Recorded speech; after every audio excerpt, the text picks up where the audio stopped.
Okay guys, today I'm doing another Feed the Beast video, and this is going to be a pretty quick one I think. It's going to be on getting how to get the best use out of your ores. So this setup that I have here with the furnaces, it works very well, it gets the job done, but it's not very good for the Feed the Beast mod pack. So there's a lot of other ways that you can take your ores and get more ingots out of them. So I'm going to show you. I use the quarry, as I've mentioned in many videos, but I have all my uncooked ores here, so just a bit of tin and copper, and then all this iron.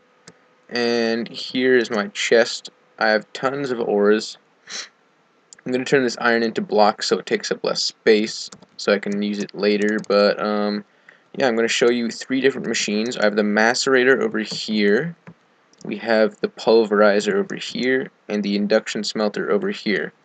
I'm going to talk about the pros and cons of each one. So first I'll talk about the macerator. So the macerator is the only one that runs off of EU in this mod pack, and EU is pretty easy to get. I'm going to start using solar energy soon, so that will generate a lot of EU, but for now I'm just using magma crucibles, but they run fine for the just using a macerator. When I hook up the industrial centrifuge, if I'm running that at the same time, it's pretty, it runs out of EU pretty quickly. But so I'm going to show you the macerator. So let's put one ore in here, and we'll see how long it takes. It takes a pretty long time, and we'll look at the crafting recipe for the macerator. And it is expensive: 3 diamonds, a machine block, a circuit, 4 flint. And then there's this recipe which is even more expensive. It takes a wolframium grinder, a diamond grinder, and these things are expensive. Tungsten and steel, or tungsten. Yeah, this stuff, like, you need a industrial blast furnace. So there it goes, it's done, and it gave me 2 iron dust. So each iron dust, you can put it into a normal smelter, and it will turn into 1 ingot. So let's put 1 iron dust in here. It'll go through my little contraption, go into a machine, and it will go and get an ingot, and the ingot's back here now. See, there it is. So yeah, that ingot will go into this chest. So from the macerator, we put 1 ore in, we got 2 dust. The 2 dust will give us 2 ingots. So that's a few steps. 1, putting the ore into the macerator. 2, putting it into the furnace, and then collecting it. So that's I think this is the worst out of the 3, the macerator. 1, it's expensive, it takes a while, and it takes 2 steps. So next we'll look at the pulverizer. So let's put a guy in here. Now this one, it's faster than the macerator. It's pretty fast. It gives us 2 pulverized iron. So let's look at the uses of pulverized iron. So that's wrong. Whatever you click, if for some reason it pops here. So if I have like 2 iron, it will put 2 iron here. If I have a 64 iron, it'll put 64 there. But 1 dust gives me 1 ingot. So see, yeah, smelting. 1 pulverized iron gives me 1 ingot. I can make invar dust. I can make tiny piles of iron dust. That's pointless. Get tin and nickel from this. I can get steel, which you can get from normal iron. And so yeah, so that is pretty good. It also has a chance of giving me, let's just look at here, uses. It has a chance of giving me something else, I think. Okay, yeah, I can get ferrous from it, 5% chance. So every 20 about, I'm going to get a ferrous dust. So that's the pulverizer. It runs off of a MJ, Minecraft Joules. So now let's take a look at the induction smelter. Now this one also runs off Minecraft Joules, but it will take sand, and it goes, I believe, just as fast as the pulverizer, and it gives me 2 iron ingots. So as we can see right now, we're not going to include the macerator. It's the worst out of the 3. Between these two, this one takes sand, this one doesn't.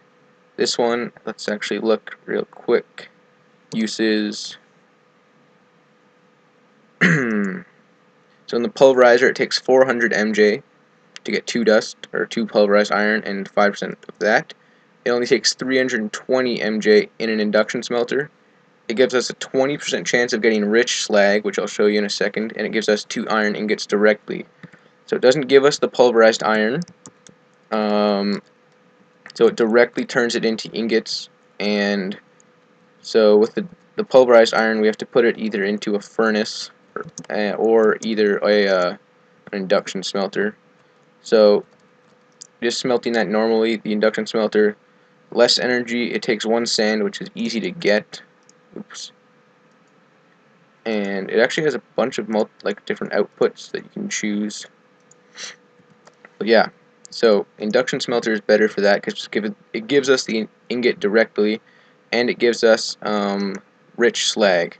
Now the rich slag, if you give it, what you can do with rich slag is take 1 dust, or no, it'll take 2 dust.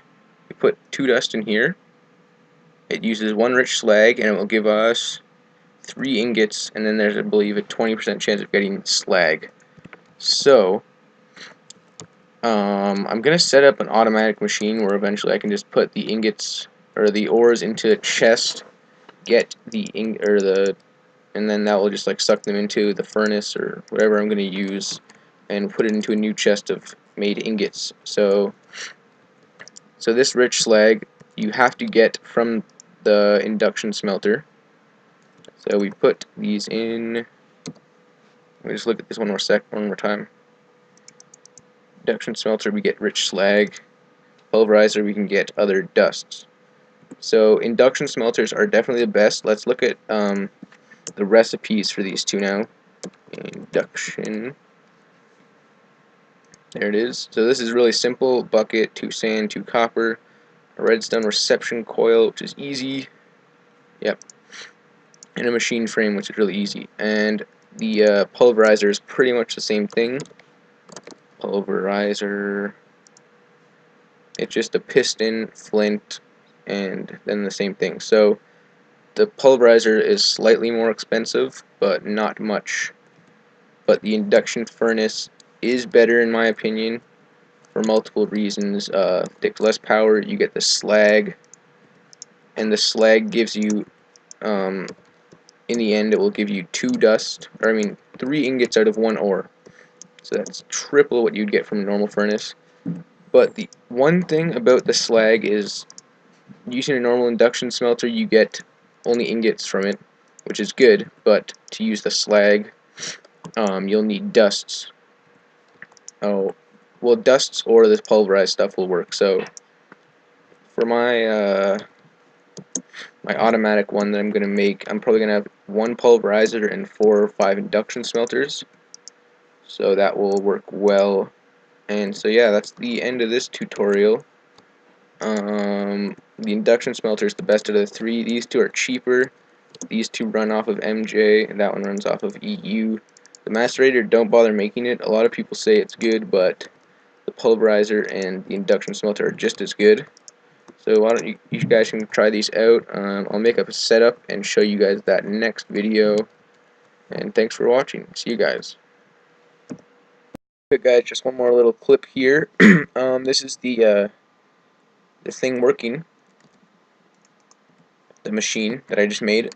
I have 8, 1, 2, 3, 4, 5, 6, yeah, 8 8 induction smelters, and this is a completely automatic machine. The only manual part about it is that you have to fill it with sand here, but other than that, it's completely automatic. The only reason I can't fill it with sand automatically is because it's being filled with it's being filled from all sides with pipes.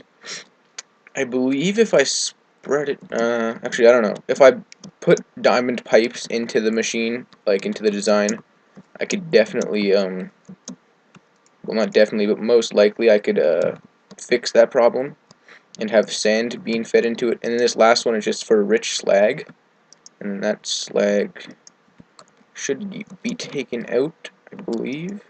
Oh no, this one's not hooked up, so, but yeah, so what happens is the ores are fed into here. I have to put the sand in, then the ingots, whatever, yeah, the ores, and then the ingots come out of this one, and the slag comes out of that one. So I believe the ingots, they come out of here, and the iron pipes force them this way into the chest, and they're all building up here. Let's see. Purple is the input, so any items that I toss into this obsidian pipe, they will go through there. I'll just toss them in and into here, and then so the power is being fed through the middle one, or the front one, where items cannot be fed, and then the slag is being pumped out the top from this yellow one, and it is being pumped into, or no, this is not the slag.